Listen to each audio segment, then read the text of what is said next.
এখন বাজারে নয়, ঘরেই তৈরি করুন এরকমই মুচমুচে আলুর চিপস।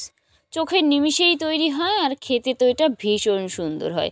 দেখে হয়তো আপনারা বুঝতেই পারছেন কতটা মুচমুচে হয় এই। বন্ধুরা সবাই কেমন আছো? আশা করি সবাই ভালো আছো। নতুন একটা ভিডিওতে আপনাদের আরও একবার স্বাগত জানাই। আজ আপনাদের সাথে শেয়ার করব কাঁচা আলু দিয়ে একদম কিন্তু প্যাকেটের মতো চিপস। খুব সহজে এটা বাড়িতেই তৈরি করা যায় আর খেতে তো এটা ভীষণ সুন্দর হয়। বাচ্চা থেকে বয়স্ক কিন্তু এই চিপসটা কিন্তু সবার পছন্দ। তবে এইভাবে যদি তৈরি করা যায় তাহলে কিন্তু দোকানে গিয়ে কিনতে লাগবে না, একদম বাড়িতেই 5 মিনিটে এই চিপসটা তৈরি হয়। তো চলো রেসিপিটা দেখতে থাকো, আশা করি আপনাদের ভালো লাগবে।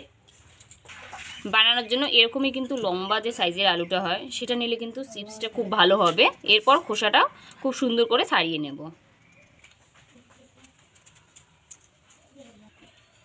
দুইটা আলু কিন্তু খুব ভালো করে খোসাটাকে ছাড়িয়ে নিতে লাগবে।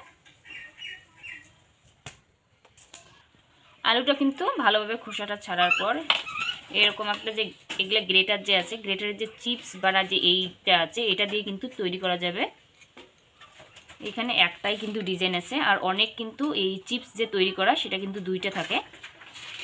তো জাস্ট এইভাবে করলেই কিন্তু চিপসটা তৈরি হবে।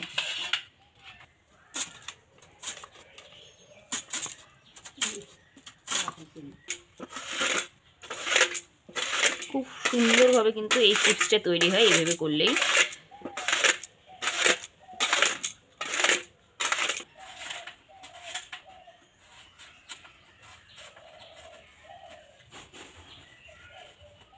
অনেকগুলো চিপস হয়।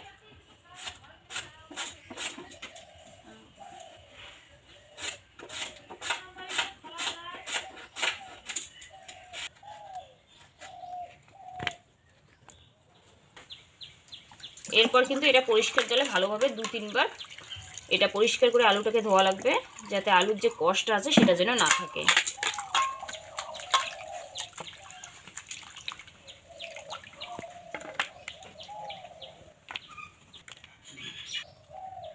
এটা কিন্তু মিনিমাম 3 থেকে 4 বার ভালোভাবে আলুটাকে ধোয়া লাগবে।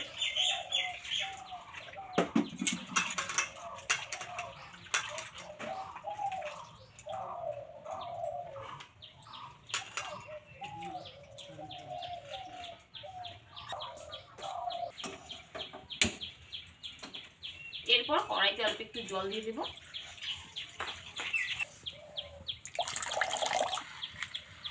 সামান্য পরিমাণে একটু নুন, তাহলে কিন্তু জলটা তাড়াতাড়ি ফুটবে। জলটা যখন এইভাবে ফুটবে দিয়ে দেব আলু। আলুটা দিয়ে কিন্তু বেশিক্ষণ এটা সিদ্ধ করা যাবে না, ওই 3-4 মিনিট এটা কিন্তু এইভাবে একটু সিদ্ধ করা লাগবে। একদম যে সিদ্ধ এটা না, জাস্ট 50% করলেই কিন্তু এনাফ। এটা কিন্তু নাড়াচাড়া করে যখন আলুর কালারটা চেঞ্জ হবে তখন এটা কিন্তু তুলে নেওয়া লাগবে। দেখুন আপনারা আলুর কালারটা যখন এরকম হবে তখন কিন্তু এটা জল ঝরিয়ে তুলে নেবেন।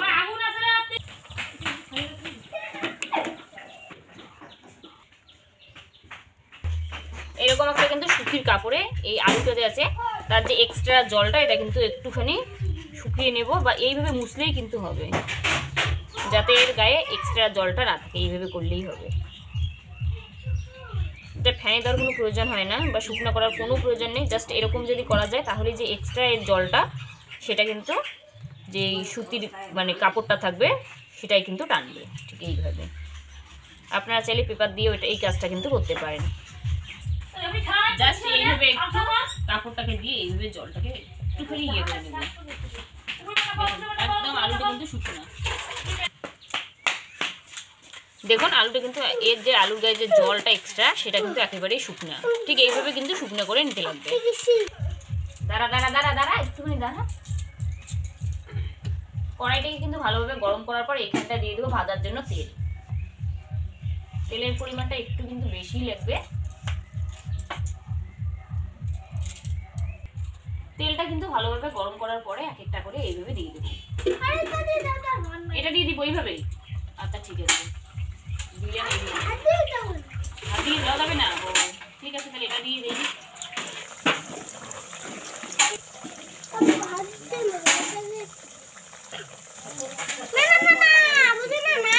আচ্ছা ঠিক আছে বাবা, আমি পরে এখন এটা দিয়েই দিব, হাত দিয়ে দেওয়া যাবে না। এটা কিন্তু দেওয়ার পরে এইভাবে কিন্তু নাড়াচাড়া করবো আর 3-4 মিনিটের মতো এটা কিন্তু ভাজবো। এটা উল্টে পাল্টে কিন্তু 3 মিনিটের মতো এইভাবে ভাজবো, তারপর তুলে নেব।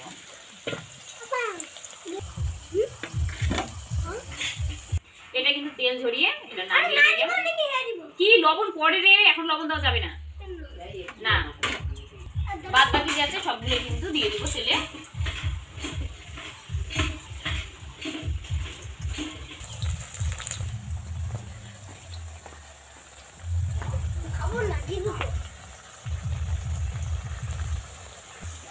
সেকেন্ড টাইমে যেগুলো দিলাম সেগুলোও কিন্তু তেল ঝরিয়ে নামিয়ে নেব। এটা কিন্তু নামিয়ে এটা একটুখানি ঠান্ডা করে নেব। প্রথম কিন্তু আলুটা 2-3 মিনিটের মতো ভালোভাবে ভাজার পর সেকেন্ড টাইমে যেটা ভাজবো সেটা অল্প অল্প করে দেবো আলুটা।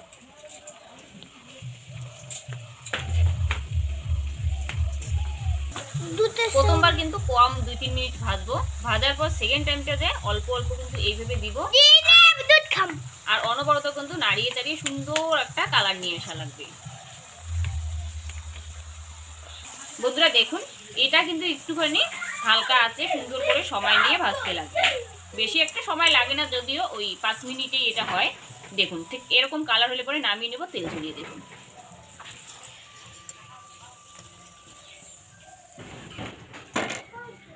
বন্ধুরা দেখুন কালারটা যেন ঠিক এরকমই হয়। বাদ বাকি যে চিপসটা আছে সবগুলো কিন্তু একইভাবে এইভাবেই ভাজা। এটা কিন্তু ঠিক এইভাবে নাড়িয়ে নাড়িয়ে খুব সুন্দরভাবে যখন কালারটা আসবে তখন কিন্তু এটা নামিয়ে নেব। বন্ধুরা এটা কিন্তু আমার রেডি, এটা আবার তেলটা ঝরিয়ে নামিয়ে নেব। বন্ধুরা আমার কিন্তু আলু চিপস একেবারে রেডি। এরপর এই জায়গায় একটুখানি মেশাবো বিট নুন, তাহলে খেতে ভালো লাগবে।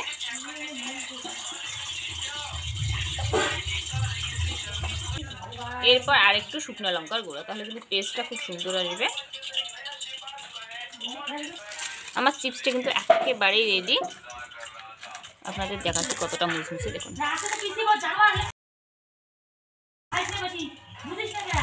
এই বাবা, এই পদ্ধতিতে কিন্তু আপনারা বানিয়ে অনেক দিন রাখতে পারেন। আর এখন কিন্তু আলুর দামটা একটু কম, তাই এইভাবে কিন্তু চিপস বানিয়ে বাচ্চাদেরকে যেভাবে খুশি করতে পারবেন।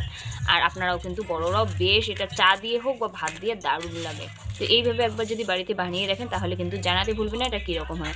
আশা করি রেসিপিটা ভালো লাগবে। ভালো লাগলে অবশ্যই লাইক কমেন্ট শেয়ার করে দেবেন। আর যদি এই চ্যানেলের প্রথমবার আমার রান্নার ভিডিও দেখছেন প্লিজ চ্যানেলটাকে সাবস্ক্রাইব করে রাখবেন, পাশে থাকা বেল আইকনটি প্রেস করে রাখবেন যাতে আমার রান্নার ভিডিওগুলো সবার আগে আপনার মোবাইলে পৌঁছায়।